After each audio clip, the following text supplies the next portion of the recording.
So today we are going to be planting some seeds for my garden. I like to just use 2 old litter box pans that I haven't used in a long time because my cats feel like these are way too small for them to do their business in. So I didn't want to just throw them away, you know, that's plastic that will be there for hundreds of years in a landfill, and I found the perfect use for them, and that's mixing my starter soil. I care about the environment, and I try to limit my plastic waste as much as I can. One of the things that I feel like I fail a little bit on is when it comes to my starting soil. I compost all of our food scraps, and we go out in the backwoods and we dig up and we move our soil around that way for the garden. But when it comes to soil that you want to start your seeds in, you don't want as rich of soil. You want something more simple. So I use this Jiffy seed starting mix. It consists of peat moss, coconut coir, and vermiculite. And actually for the future, I'm just going to be buying those 3 ingredients and mixing my own starter mix myself. But for the time being, I'm making plastic waste and I'm using this. I start off by just dumping this seed starting mix into my trusty dusty litter boxes.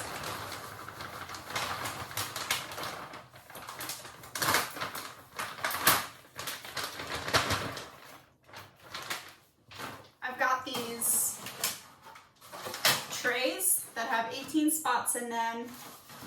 I really like these because the part that you plant in comes out and it's got holes in the bottom for drainage, but then it has a tray that everything fits in with little divots. So once the plants are a little bit bigger, I can water everything by just pouring water into this bottom tray, and the soil will suck up the water through these holes in the bottom. And I really like that these are the exact same size as my heat mats. You don't have to, but I think it's beneficial to put your starters on heat mats when you're trying to germinate seeds because it helps the germination. It speeds it up a little bit, and in my opinion, you get a higher success rate when it comes to the germination from the seeds. So we're gonna fill up 3 of these today. Something I like to add to the seed starter before I plant is a little bit of earthworm castings. This is worm poop, basically. It's organic, it enriches your soil, it's got some good nitrogen in it. So you basically want to mix a 10% ratio of whatever you're using. So I never get it exact, I kind of just eyeball it, and if I'm not exact, it's okay. It's not too big of a deal. So I start off by just mixing this together, getting it nice and evenly mixed. Now, this isn't necessary. This isn't the only way to do things. This is just my way of doing things. Everybody gardens a little differently. This is just a method that I have found the most success with when it comes to germinating my plants for my garden.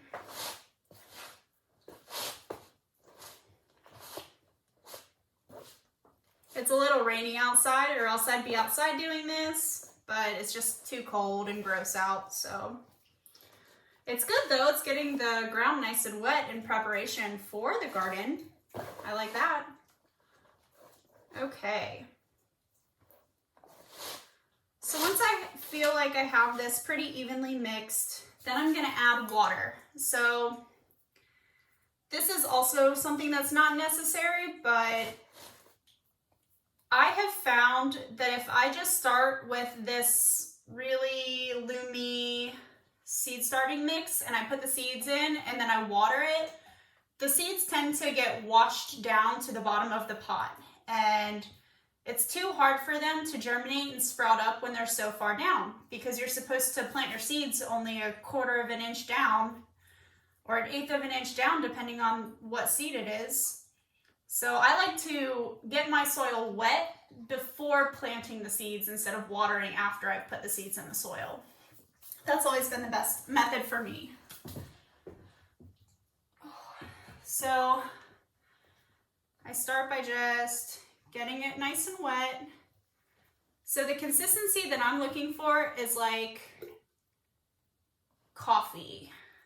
After you make your morning coffee and you've got your little filter full of coffee grounds, that's what I'm looking for, that kind of consistency, that kind of texture. So I'm definitely going to need more water because I used a lot of seed starting mix. I'm going to go on and fill that up now.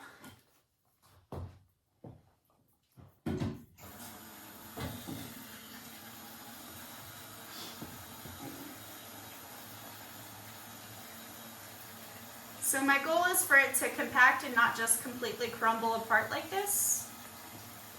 But I don't want to squeeze it and have water just dripping out. So we're going to get the soil wet. And all of you dirty minds, go on and just shut up.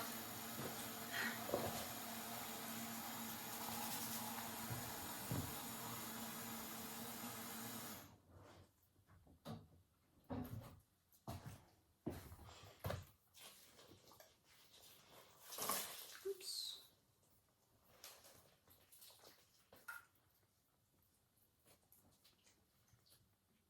Let me see how this one feels.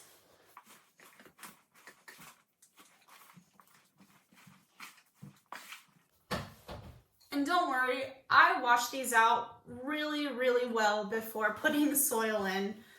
Obviously, I didn't use dirty litter boxes. Hi, Lily.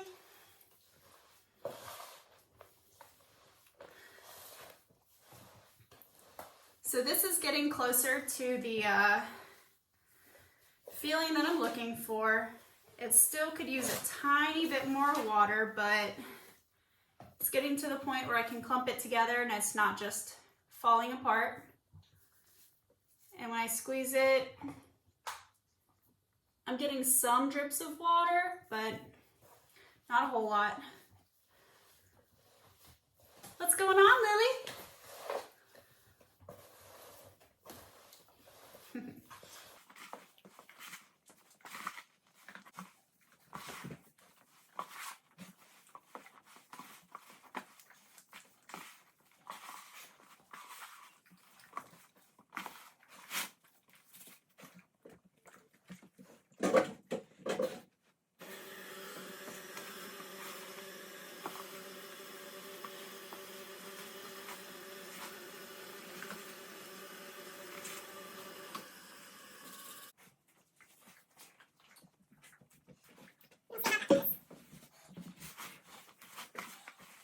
Hi. Hi.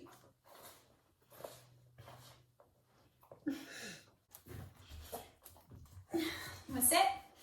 Sit down. Good boy. Are you my garden helper? Are you my garden helper?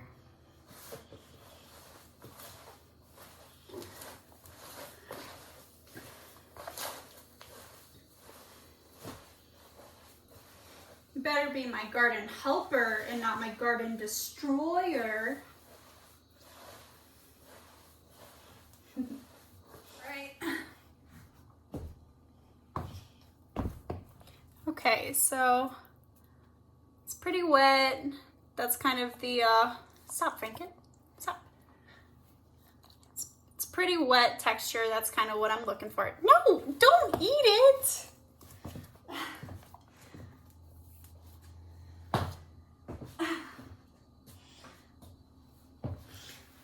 Oh.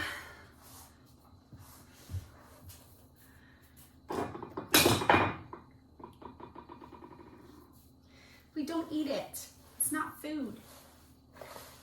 That's soil. We grow food out of it. No, we're not eating it. Okay. So now I start filling.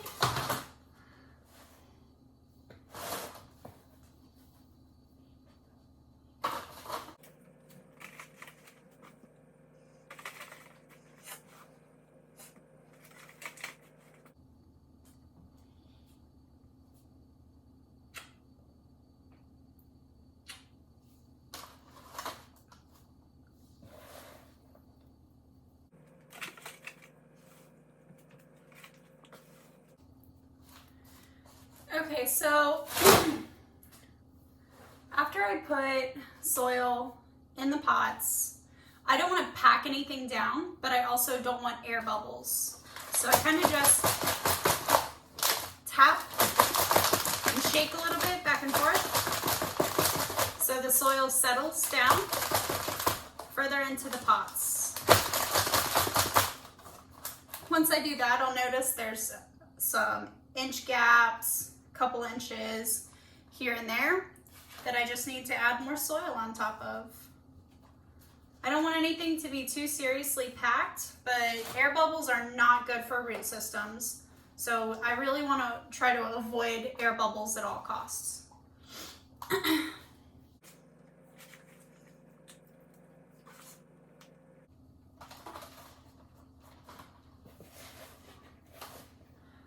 Watch Lily go out the door. This is hilarious.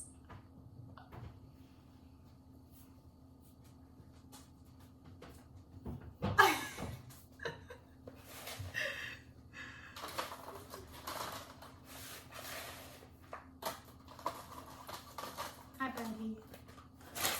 Hi.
Now's the fun part.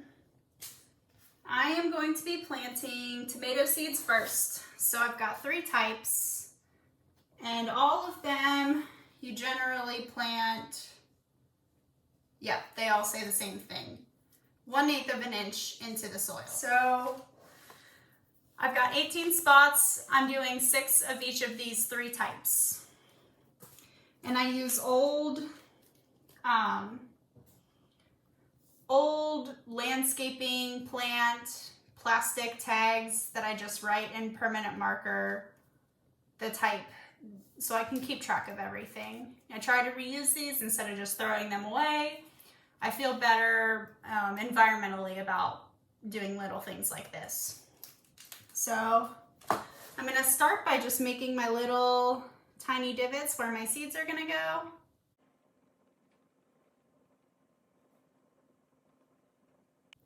So I always put more than 1 seed in each spot.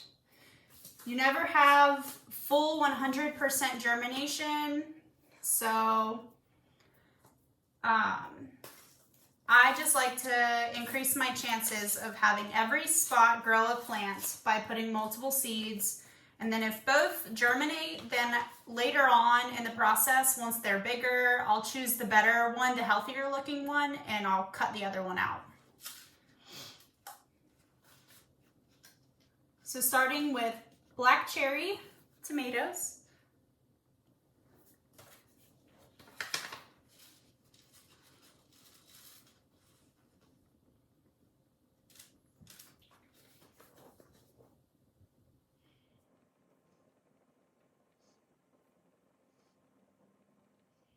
I'm starting off with 2 seeds in each spot. And then in a week or so, I'll check to see what has germinated and what has not. And if I have any empty spaces, then I'll go back in and I'll add more of these seeds in. Because I don't want to waste seeds also. I don't want to put 5 seeds in each spot and then have 5 healthy tomato plants growing out and cut 4 of them out. I feel like that would be pretty wasteful. So always make sure you're labeling the right ones. So I've got my black cherry sign, and I'll go in and put that in the front left. So next I'll do blue cream cherry tomatoes. I love these cherry tomatoes so much. They are so sweet, so flavorful. They might be my very favorite cherry tomato I've ever eaten. We'll see. Because I'm trying a new one this year called Brad's Atomic Grape. They've got this like purple galaxy color that I'm really excited to grow.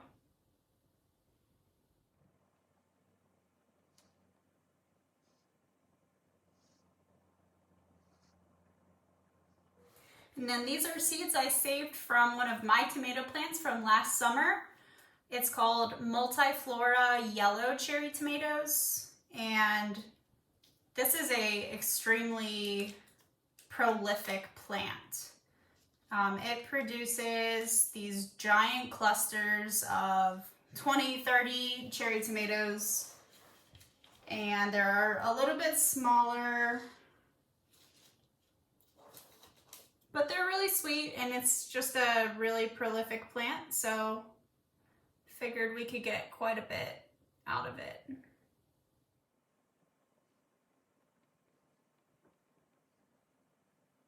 And since these are seeds that I saved, I'm gonna throw a couple extra in each hole because I don't know how viable my seeds are. It was my first time ever saving my own seeds, so I don't know if I did all the right things to save them. So this will kind of be the moment of truth to decide if I did right.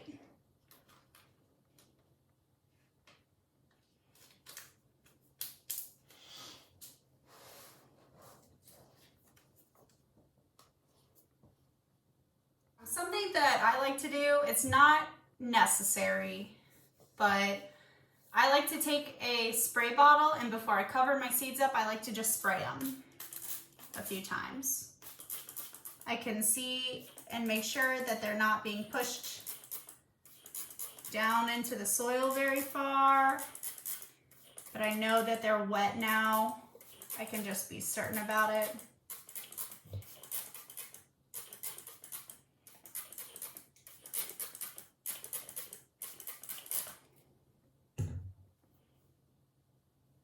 And then I just lightly cover everything up.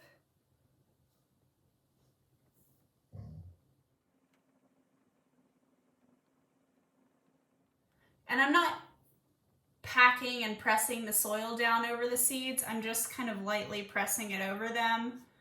I don't want it to be really hard for these seeds to pop up out of the soil, so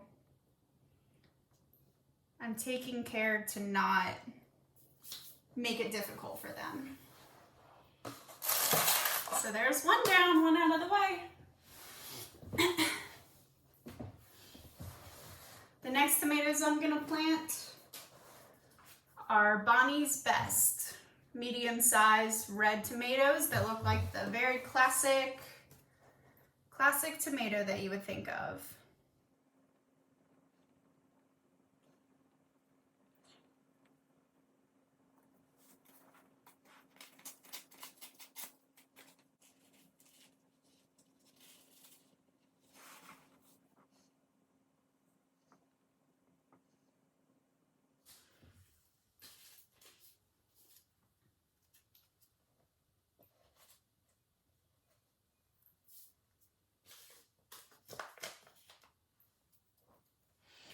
I'm not really sure how to pronounce this one.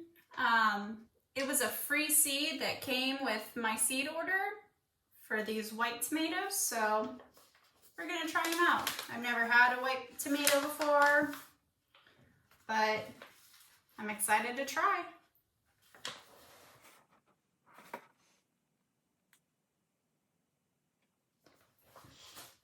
Same thing, I want to give these tomatoes a little bit of a squirt.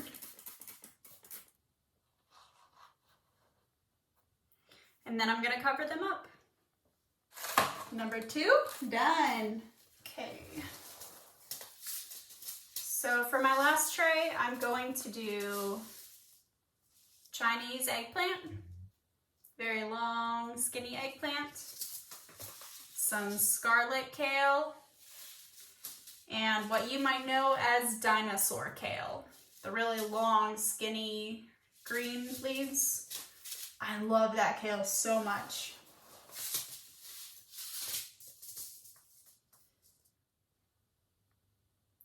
So for eggplant, it says 1/4 of an inch, so I'll make these holes a little bit deeper.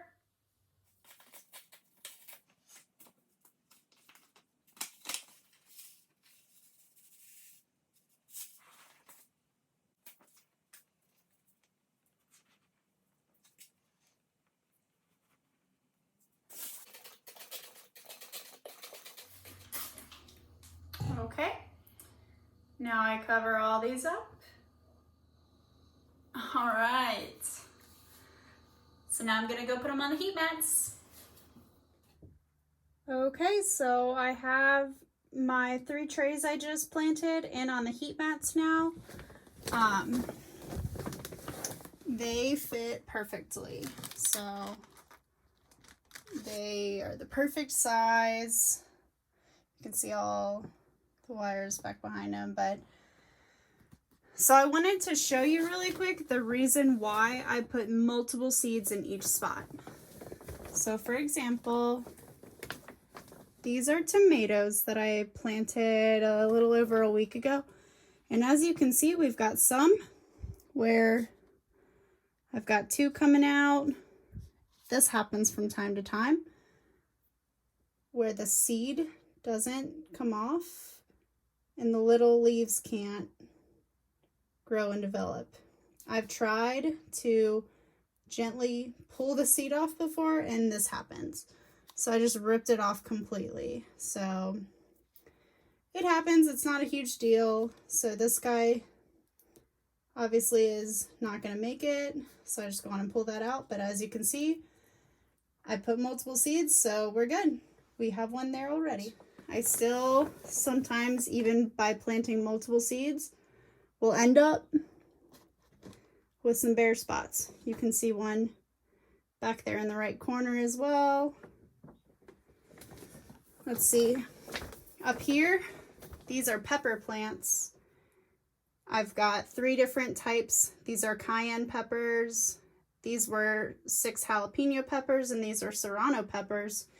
You can see that I got pretty great germination with all of my serranos. I mean, literally all 3 germinated. That one, all 4 germinated. But for my jalapenos, I had very low germination success. So I've got this one good looking pepper, this really weak looking pepper, and then nothing. These are weeds, so sometimes that just happens. I just roll them up and drop them back in. Not a huge deal. Let's check over here. These are all peppers. You can see the same thing. And some of them, only 1 of the seeds germinated, and some both of them did. And in some I had none of the seeds germinate. So these are all bell peppers. Same with this tray here. You can see some of them, both seeds germinated. Some of them only 1 did. And then you can see back we've got like a really weak one, and then the other one didn't germinate that I planted in there. So that's my reasoning behind putting multiple seeds in each spot. All these peppers are looking pretty good though. They've got their true leaves coming in. So, quick little lesson on that. When seeds first sprout, they have, let's go over here, this might be easier. When seeds first sprout, they've got their 2 leaves. They usually have kind of this rough little texture on them.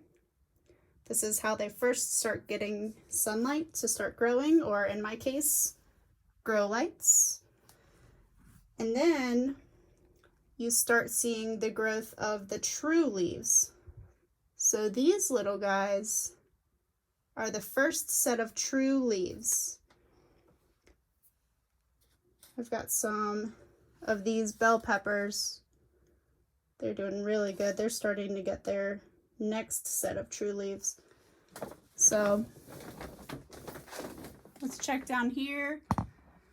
More tomatoes. We have some blank spots. These are all peppers. These are tomatoes. And these are peppers. These little guys are so small and so weak. Really the only healthy looking one is this guy right here. All the rest are so tiny and barely doing anything. And these were the first seeds that I planted. All of these peppers were planted at the exact same time as these.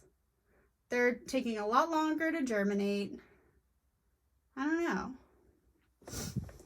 So yeah, this is a little update. I've got tons of peppers, tons of tomatoes.